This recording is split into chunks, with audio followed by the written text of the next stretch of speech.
CEO of the Hollywood Chamber of Commerce, which is presenting today's program. And today we dedicate a star for the man who created Batman. Today Hollywood honors the late Bob Kane with the 2,562nd star on the Hollywood Walk of Fame. Now, before I tell you about Bob's career, I want to mention why we have the star located at this very spot. The Batman franchise today will receive the Guinness World Record title for the most film adaptations of a comic book character. And that deserves some applause. So that's why we're placing it here. But not only that, Bob's star is located right next to TV's Batman, Adam West, who stars right there. So let me tell you a little bit about Bob Kane. In 1939, in a New York art studio, Bob Kane created one of the most popular characters of the 20th century, the Batman.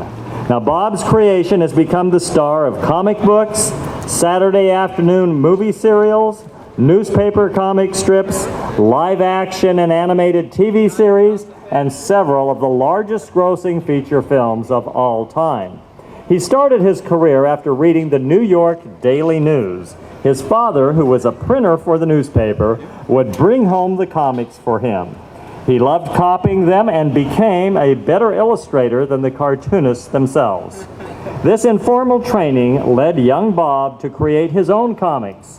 By 1938, he was selling humorous stories to DC Comics, including the features Professor Doolittle and Ginger Snap. In 1939, 1 year after Superman's debut, DC Comics editor Vincent Sullivan wanted another costumed hero and asked 22-year-old Bob Kane for his ideas. He went home and started penciling different costume ideas. He remembered one of Leonardo da Vinci's sketches, a drawing of a flying machine with bat wings. The second influence on him was the hero with the dual identity in The Mark of Zorro. And finally, he thought about The Bat Whispers, a mystery movie written by Mary Roberts Reinhardt. He first drew a character with bird wings and called him Birdman, but that wasn't quite right. So he changed the wings, made them bat-like, and called him Batman. Now the first published appearance of the Batman, as he was then known, was in May 1939 in the issue of Detective Comics number 27. Batman's first adventure was called The Case of the Chemical Syndicate and was written by Bob's frequent collaborator, Bill Finger, who... All right.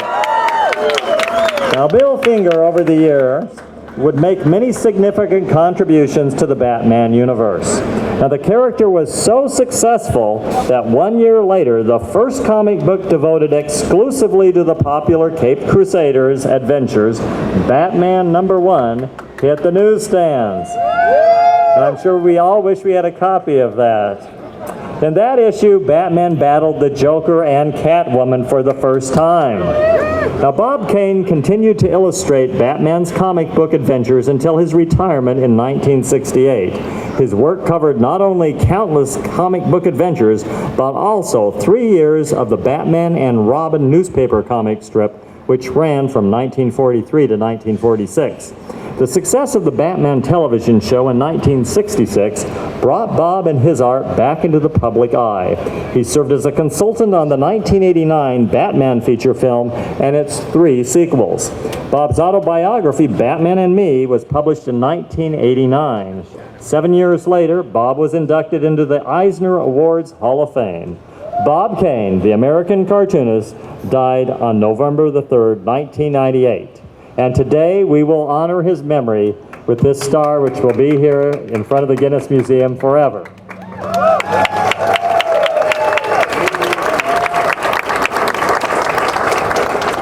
Now, our first speaker today is a filmmaker best known for his meticulous attention to detail and fine art aesthetics. He produces through his Warner Brothers-based shingle Cruel and Unusual films. He most recently directed the film Batman vs. Superman, Dawn of Justice. And that film, I know everyone's waiting, the film will be released by Warner Brothers next March. Now up next, he will direct the DC comic superhero film Justice League, currently in pre-production. And that will be released by Warner Brothers in 2017. His other upcoming films include Suicide Squad and Wonder Woman. Please welcome Zack Snyder to the stage.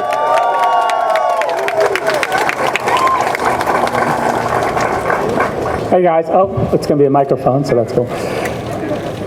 I just want to first say that it's an honor to be able to speak here at Bob's, the dedication of his star, because it's an amazing achievement, and it's great that we're all recognizing him because he's given us an amazing gift with Batman.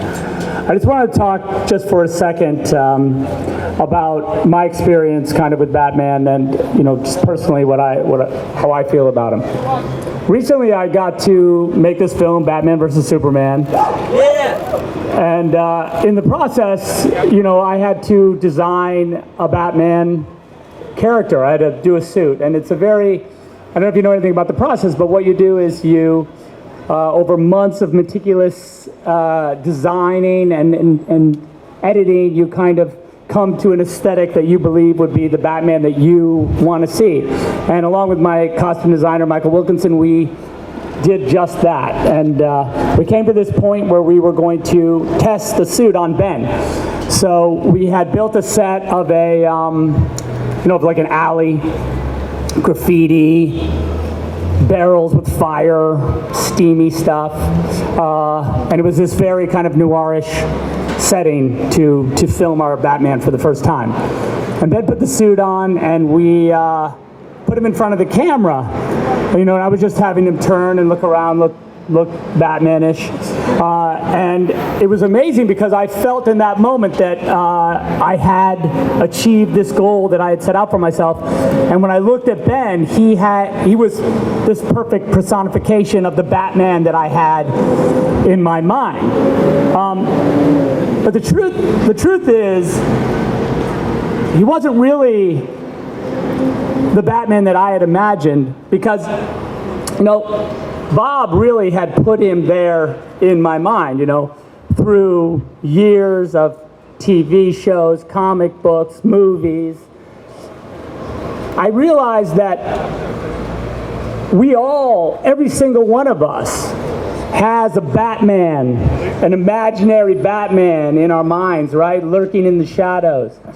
And that's just real. And that's, in a lot of ways, that's Bob's legacy. That's what Bob, 75 years of Batman, he's given this gift to all of us, that endures, because Batman, unlike Superman or Wonder Woman or Flash, is a guy without powers. He's a man, right? He's all of us, and I think that's it. I think to me it's like we all carry around a hero inside of ourselves every day, and it's that guy, it's Batman. And it's like, I thank Bob for that, for me personally, but I think we all owe him a debt of gratitude, because in that hero that we carry around, we realize that the hero is us, because he's just a man. So in truth, we're all the Batman. So thank you guys. Thank you, Bob. And also, check out the Batmobile, because Bob inspired that as well. Thanks, guys. I think we're doing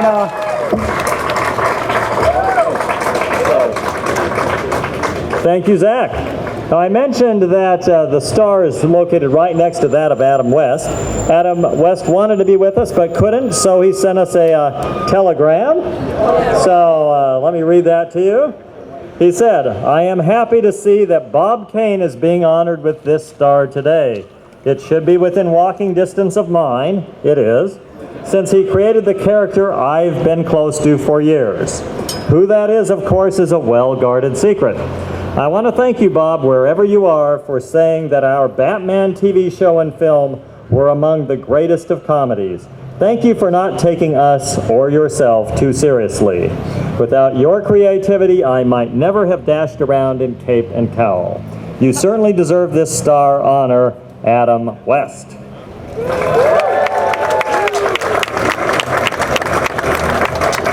Now, at this time, I'm going to bring forward, representing Guinness World Records, adjudicator Casey DeSantis, to make a presentation. Casey.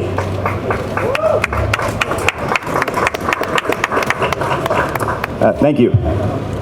On behalf of Guinness World Records, I'm honored to have been invited here today to help celebrate the achievements of the late Bob Kane, a man who, along with Bill Finger, helped create a pop culture icon and a sprawling mythology that has persisted at the forefront of the world's imagination for the last 75 plus years. Now, while Batman has been adapted across just about every form of entertainment media, I am here today to officially recognize those achievements as it pertains to Batman on film. To date, Batman has starred in more live-action films than any other comic book character. And we at Guinness World Records look forward to adding one more to that record next month when DC Comics, Warner Brothers, and Mr. Snyder show us what they have in store next March with Batman v Superman: Dawn of Justice. 2016 will also mark 50 years of Batman on the big screen. And it's a true testament to Bob Kane's legacy, as generation after generation remain fascinated and inspired by the story of a man who would become a bat, who would transform himself into a dark knight to save the people of his city. And seeing all the people and all the capes and cowls here today, it's quite clear that that appeal and Mr. Kane's legacy will continue on for many generations to come. And so with that, having starred in 8 live-action, full-length films, starting with Batman the movie in 1966 and through to The Dark Knight Rises in 2012, it is with the utmost pleasure to present the official Guinness World Records title of the most adapted comic book character to Batman.